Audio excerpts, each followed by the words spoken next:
680's Richard Southern joins us now. And Richard, we heard from Equifax today, and they are telling us that a lot of Canadians have been affected by its massive data breach. And it took them a while, Francis, to release the information about Canada, because it was last week that they revealed this massive data breach in the U.S. Now we understand that 100,000 Canadians may have had their personal information compromised by this hack, and perhaps may have had some of their credit card details stolen as well. Equifax Canada is apologizing to Canadians who have been affected, and it says it's provided information to MasterCard and to Visa about the Canadians who have had their credit card data stolen. So look out. You will hear from your credit card company if you have been affected in this. Canada's privacy watchdog has previously announced that it's looking into this data breach. A lot of people, though, Francis, saying, why did it take so long to get the details about Canada out here? So this is a troubling story.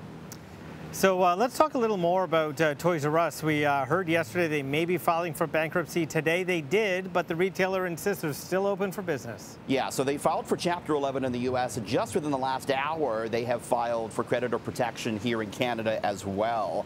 And yeah, they are insisting that most of their stores will remain open. In fact, we are hearing that all 82 Canadian Toys R Us stores will remain open at least through the bankruptcy process. Gift cards will continue to be honored. Of course, the problems affecting the company: big debt, Amazon competition, and kids changing tastes. They prefer, more electronics now than traditional toys. The future very uncertain. It's hard to imagine Toys R Us looking the same if it does emerge from bankruptcy.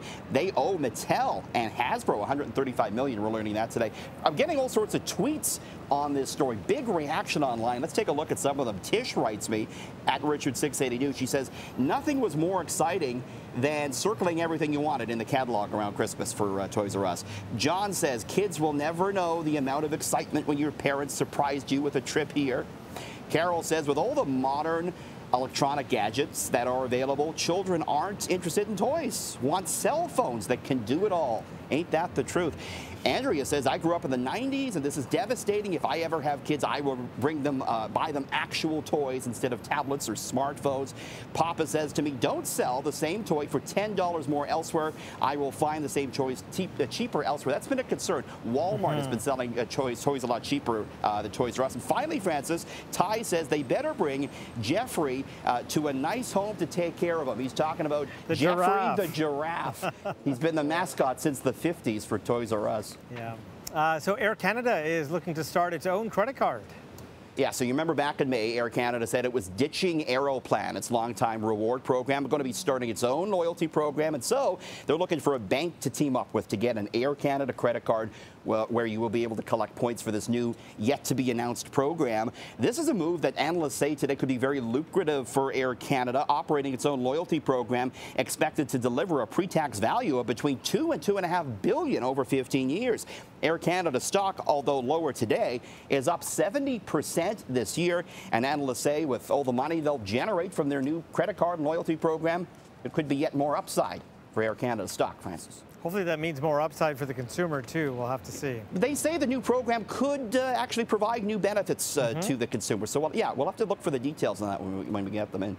So the Bank of Mom and Dad is very busy these days. A new survey finds that huge amounts of parents are actually supporting their kids. Yeah, they're adult kids, giving them a lot of dough, Francis. So this Leger survey found 51% of Canadians are regularly financially supporting their adult children.